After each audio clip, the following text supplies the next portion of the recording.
Amis aficionados, bonjour, bonsoir, bienvenue dans cette nouvelle émission de Noir et Blanc, un week-end de qualité la semaine dernière auquel nous avons assisté, en partie en tout cas, avec le retour de Daniel Siméon sur notre plateau. Daniel, bonjour, merci d'être là avec vous. Le printemps sort, les courses du Gros du Roi vont pas tarder à démarrer, donc vous rattaquez la saison avec nous, au moins pour le printemps, pendant les mois de mai, juin, juillet. Merci d'être là à côté de Jackie Siméon, merci Jackie d'être là. Julia et Gérard de l'autre côté. Julia, vous allez nous parler entre autres des rennes aujourd'hui. Gérard, vous allez bien nous raconter une blagounette comme d'habitude. On en a. Et puis on a l'un des rasoteurs de ce début de saison sur notre plateau aujourd'hui. On ne l'avait pas reçu par X ou Y raison l'année dernière, par manque de créneaux communs disponibles, surtout Rudy Marquis. Ça nous fait très plaisir de vous avoir aujourd'hui, parce qu'en plus d'avoir été un rasoteur brillant la saison dernière, vous êtes l'un des rasoteurs leaders au Trophée de l'Avenir aujourd'hui, dans le style en tout cas. Et donc ça nous fait très plaisir. Donc vous avez fait un gros début de saison et on va voir d'ailleurs que le week-end dernier a été encore une fois de grande qualité pour vous, que ce soit à Saint-Rémy ou que ce soit à Montfrein. Comme d'habitude, on vous donne les horaires de diffusion de l'émission Noir et Blanc.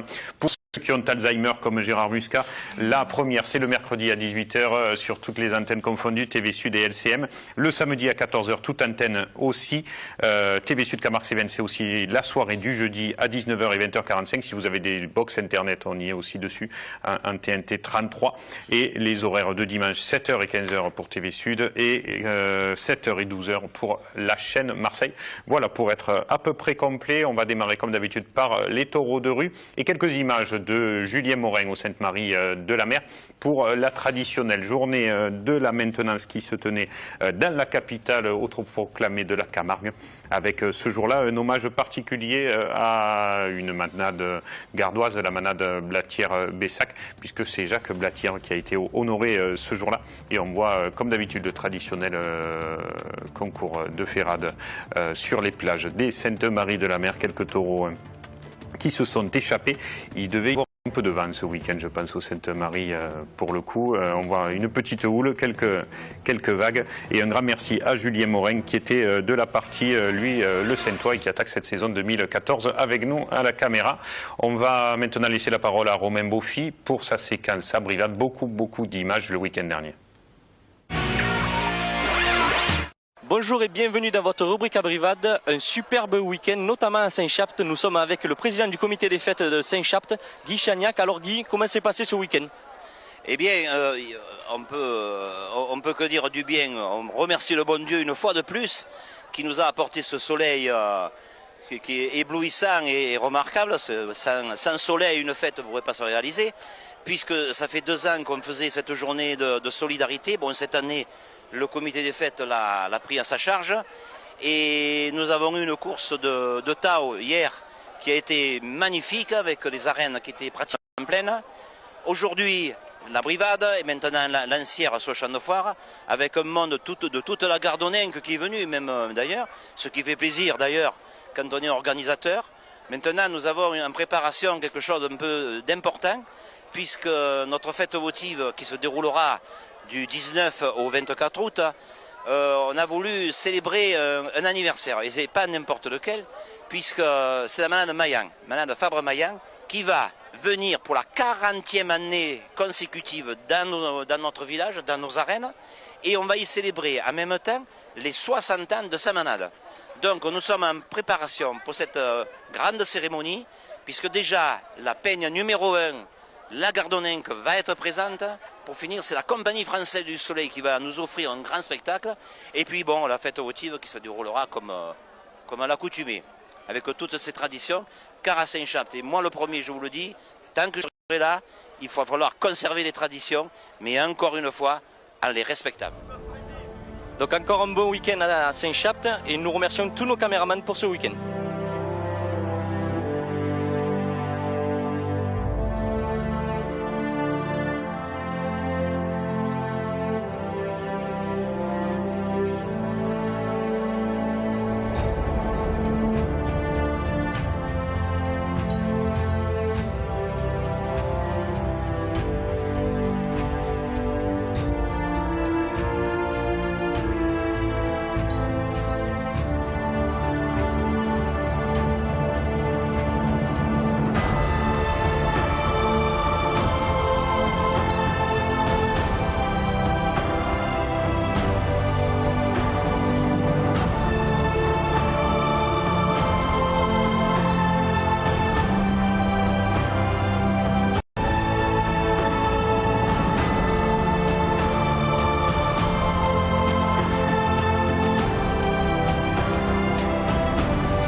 à ce week-end sur les parcours d'Abrivade.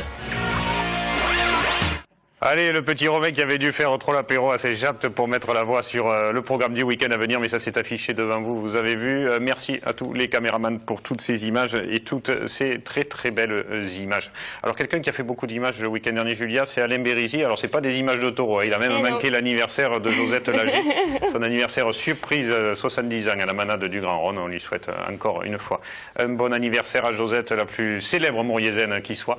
Par contre, Julia, Alain a passé 2 jours sous les jupons dans les 2 jours fatidiques de l'élection de la Reine d'Armes où les 15 candidates étaient réunies et il n'en reste maintenant plus que 7. Les images vont démarrer. Hein. Vous pouvez éventuellement commenter un petit peu tout ça puisqu'il y a 3 ans en arrière, c'était vous qui étiez à leur place. Oui, tout à fait. Donc là, c'était le week-end que tout le monde attendait parce que depuis le mois de février où elles avaient été dévoilées au public, on avait donc les 13 candidates et c'est le week-end qui est le plus stressant pour elles parce que c'est le week-end qui est décisif. Il faut savoir si elles vont faire partie du règne ou pas, au moins en tant que demoiselles d'honneur.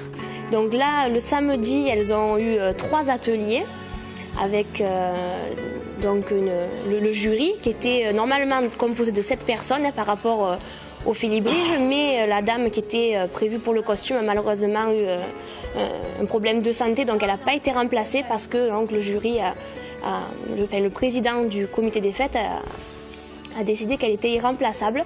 Donc le jury était composé de 6 personnes. Et elles ont eu une épreuve de coiffe où elles ont dû en même temps en 1 heure se coiffer, plisser leurs affaires, s'habiller. 1 heure pour se coiffer, moi ça met beaucoup moins de temps, hein, Julia, quand le matin je me réveille. 2 minutes si je prends la douche. Voilà, mais c'était vraiment pour parler en connaissance de cause, 1 heure pour tout faire. Il fallait vraiment être costaud pour y arriver. Donc après, elles se sont présentées devant le jury. Et là aussi, c'est une épreuve où on voit si la personne sait s'asseoir, c'est se présenter, c'est marcher, est élégante. Enfin, c'est des choses aussi qui sont importantes parce qu'en costume, il ne faut pas ressembler à un sac, quoi, tout simplement. Parce que c'est une élection qui n'est pas seulement que l'intérieur, que l'extérieur. Il faut en voir les deux en même temps, quoi. Donc, c'était compliqué. C'est pas t'asseoir, tu es disqualifié. Voilà, non, mais c'était quand même difficile parce qu'elles étaient 13, donc le choix a été dur. Et l'épreuve écrite, qu'est-ce que c'est? Vous avez vu un petit peu ce que c'était cette année? Non, moi je ne sais pas ce que c'est, mais normalement, voilà, c'est chaque personne du jury. Dans sa catégorie, pose 1, 2, 3 questions. Après, ça, c'est au choix, c'est jamais pareil selon les années. Et après, elles rentrent chez elles donc, le midi, après l'épreuve du matin.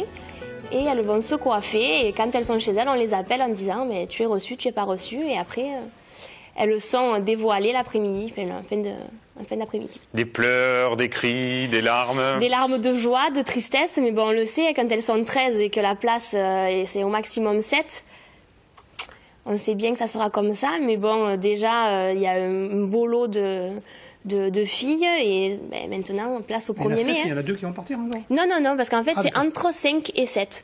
Donc là le jury a décidé 7 et elles sont toutes au minimum demoiselles d'honneur. Et c'est le 1er mai où il y aura un oral, donc de 9h à midi, on ne sait pas, et on décidera qui est la reine. C'est pour ça qu'il n'y avait que des sourires aux interviews au micro d'Alain Bérisy. On les retrouve les 7 au moins demoiselles d'honneur de la reine d'Armes.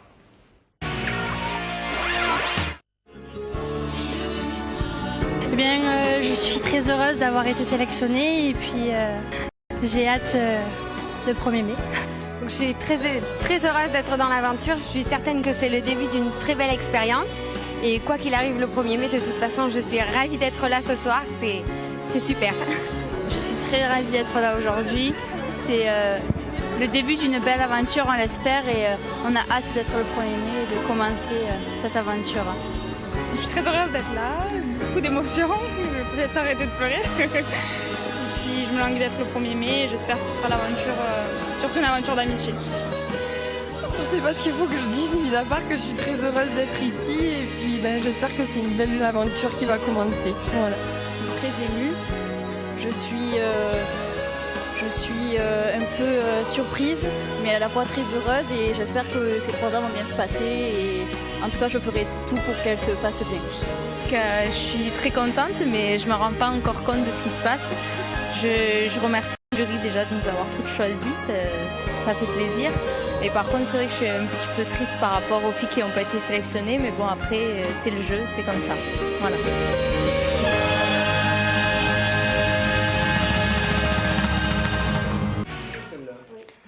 Voilà les 7 au moins demoiselles d'honneur de la Reine d'Arles qui sauront, en tout cas l'une d'elles, qui sera élue Reine d'Arles le 1er mai prochain. Qu'est-ce qui se passe entre le week-end qui vient d'avoir lieu et le 1er mai? Il y a encore des choses, des étapes ou c'est que du stress? Là on les laisse préparer leur costume parce qu'en général elles hésitaient si on n'est pas...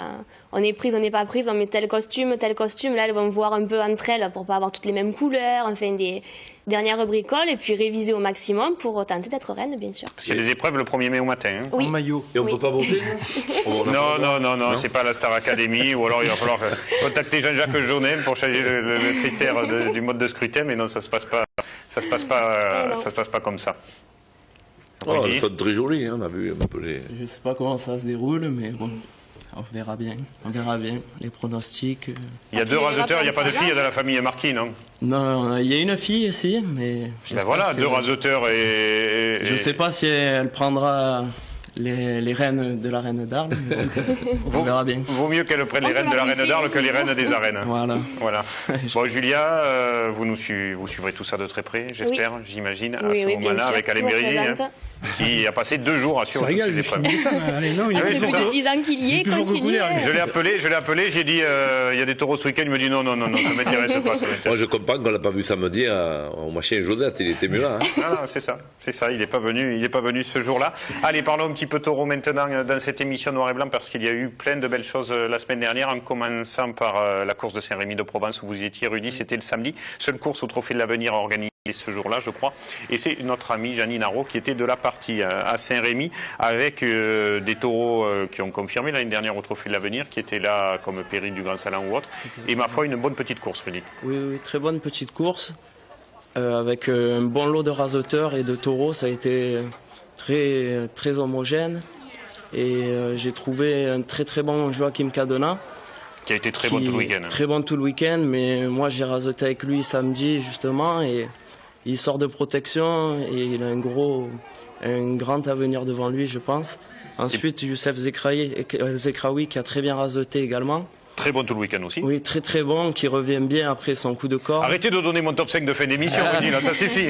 Je suis devin, je suis désolé. Non, mais c'est vrai que dans l'ensemble, la course a été très bien. Mis à part un petit bémol, 2 taureaux qui se sont blessés, donc ce qui a écourté... On vient de voir Tamelier de Cayenne, très intéressant, qui sortait second. Oui, voilà. Un taureau un peu froid qui se tenait, qui regardait souvent le milieu de piste. Il se jetait, il jouait un peu de la corne et il raccompagnait bien aux planches. Et très bon petit taureau que je ne connaissais pas d'ailleurs. Espérons qu'ils poursuivent sur cette voie. Là, c'est 6 vallons de cuillère, plus abordable sur le rasé, mais qui fait quand même un bon quart d'heure aussi. Oui. Et c'est surtout la deuxième partie qui était bien montée. La deuxième, oui. En commençant par Péril du Grand Salon. 4e. Oui, c'est un taureau qui n'a pas une très bonne tenue de piste, mais il est très brillant. Hein. Si on court un peu avec lui, il est capable de faire de belles actions. C'était lui qui avait blessé Jérémy Aliaga, non, l'année dernière à Bayard, je crois, non? C'est pas ça? Peut-être. Je dis peut-être une bêtise, je ne sais plus. Non, je sais pas, c'est peut-être le Tour de Fanfan, non? Ouais. Ah, mais tous ceux qui l'ont vu, ils ont dit qu'ils se sont régalés, qu'il y a eu une bonne course. Je pense que les gens sont sortis satisfaits de cette course. Parce que le travail a été assidu. Et comme quoi, il y en a des taureaux chez les maladies, il y en a... Marie-Péo sortait 5e ce jour-là de la Mana de Gilet, Marie-Péo de Gilet. Très bon petit taureau d'ailleurs, qui est sorti au Gland d'Or l'an dernier, que je ne connaissais pas et qui m'a vachement surpris et il confirme ce qu'on avait pu voir de lui l'an passé.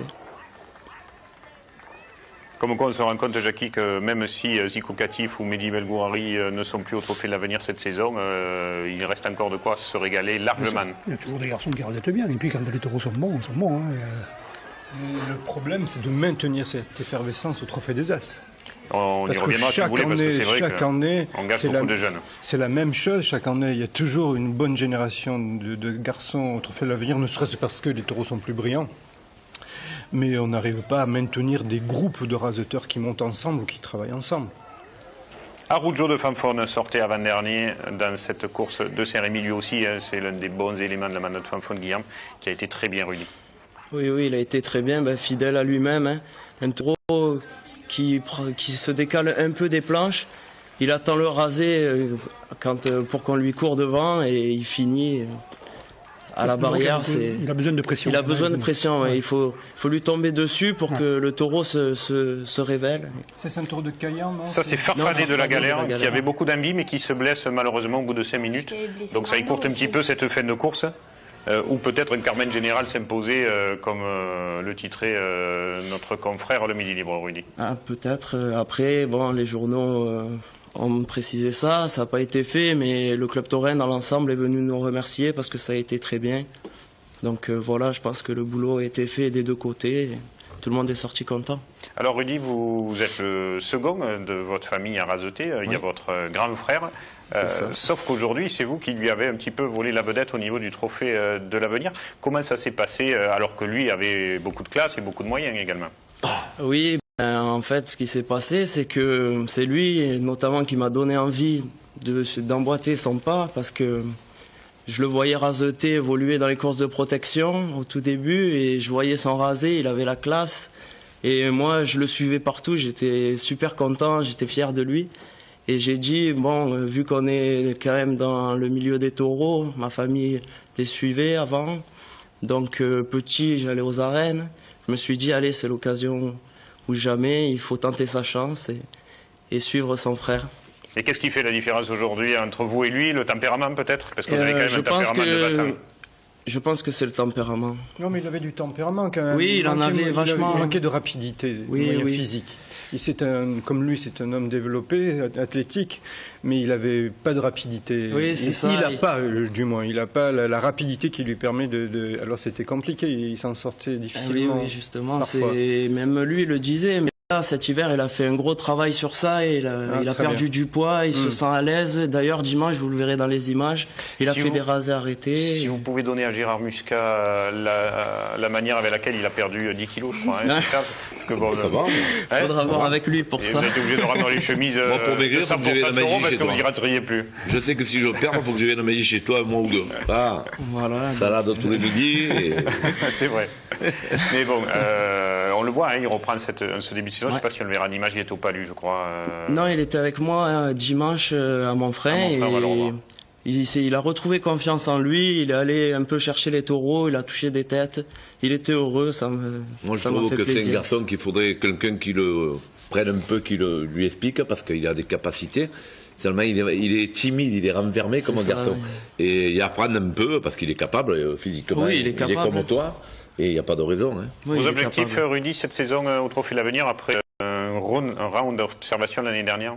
Étant donné que l'an dernier j'ai fini 5e, place à laquelle je ne m'attendais pas du tout, ça m'est tombé dessus, je l'ai pris, donc j'étais content pour une première année à l'avenir. Et cette année, mes objectifs sont d'honorer tous mes contrats, de ne pas me blesser, c'est le plus important, et de viser le haut du classement. Si on pouvait gagner le Trophée de l'Avenir, ce serait le top. Ben voilà. Écoutez, déjà que vous fassiez une belle saison, mais gagner le Trophée de l'Avenir, je ne sais pas si c'est vraiment un objectif. C'est pas important. L'important, c'est de continuer à bien raser. Quand on voit ce que sont devenus les 10 derniers vainqueurs du Trophée de l'Avenir au Trophée des As, je ne sais pas si c'est une bonne chose que de le gagner. Gérard Muscat était un vainqueur du Trophée de l'Avenir. Oui, c'est ça. C'est le dernier qui a réussi, regardez aujourd'hui à la télé, tout ça. Et ouais, en 75, ça remonte.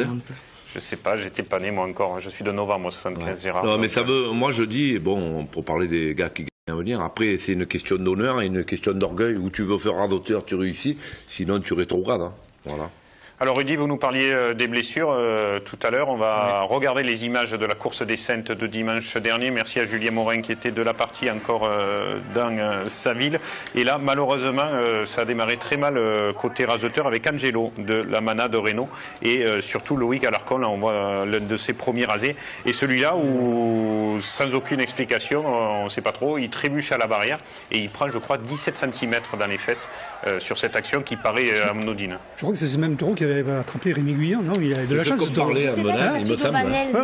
sais que c'est un Angelo. Et dans la foulée, cet énorme accrochage pour le jeune raseteur Montesinos qui prend une rouste qui n'est pas sans rappeler Favier en finale de Ligue il y a quelques années, à la finale des Tau. Et heureusement pour lui, il arrive à passer au travers des coups de corne, mais quelle violence dans l'action du taureau. Ça en sort bien. Hein. Alors c'était la journée Renault au Saint-Est, c'était une complète. Hicham, vous dites un coup de corne par le même taureau. Par le même taureau il a 8 points. Qui était révolté en ce début de course. Donc forcément ça ne met pas en confiance les raseteurs qui restent pour raseter les 6 ou 7 autres taureaux qui restaient, les 5 ou 6 autres. Mais à l'arrivée on avait une course quand même agréable où les hommes ont joué le jeu. C'est vrai qu'il y avait des taureaux confirmés, plutôt compliqués. C'était quand même une équipe à venir, groupe 2. Mais il y avait les valeurs sûres de l'élevage au Renault, sauf Ratis. Ouais, et puis les Renault, on le sait, ils s'entendent de sortir des bons petits taureaux. Hein. Non, mais en plus, ça a été costaud. Déjà au Trophée des As, c'est tout. Ouais, Escamillo, tout ça. Et Youssef Zekraoui, qui comme la veille, il y aura beaucoup raseté, beaucoup levé aussi, puisqu'il fait, je crois qu'il fait 13 points la veille, 11 ce jour-là. Donc effectivement, comme vous, Rudy, il a retrouvé en efficacité en cette saison 2014. Peut-être qu'il leur fallait une année pour... C'était le donc il a vu, non, c'était quoi? C'était un grand drapeau, je crois. Escamillo qui sort 4e en vedette de l'élevage ce jour-là, qui réalise lui aussi un très bon quart d'heure. 4 Carmen récompense sa prestation. Et quelles actions et quels rasés, regardez, après Youssef Zekraoui une fois de plus. C'est la première fois que je vois revenir en piste. C'est la méchanceté là. Oui, parce que c'est un taureau, il faut bagarrer un peu avec lui. C'est vrai que l'an dernier, on ne lui a pas donné la Palme d'Or, mais il a mérité. Il avait fait une grosse course. Ouais. Ah oui, ça avait été le jour de la finale, le taureau, au moins de la finale, effectivement, Jackie.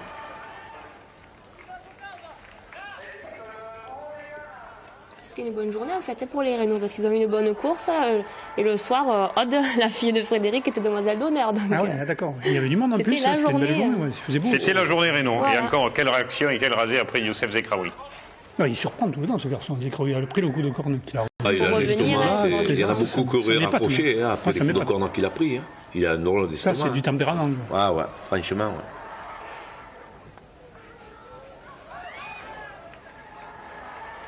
Grand merci à Julien Morin qui s'est régalé ce jour-là au Sainte-Marie de la Mer pour cette journée Renault. Vous avez vu quelques images d'ailleurs le matin de la gaze des taureaux sous le Mistral de Camargue. Ne bougez surtout pas, il y a beaucoup de choses à suivre. En deuxième partie, les Palus et Montfrem pour terminer le trophée de l'avenir et les 2 courses aux As du week-end dernier, le trophée du Vacarès et l'Ara Royal Cuillier dans les arènes de Lunel, première course de la saison.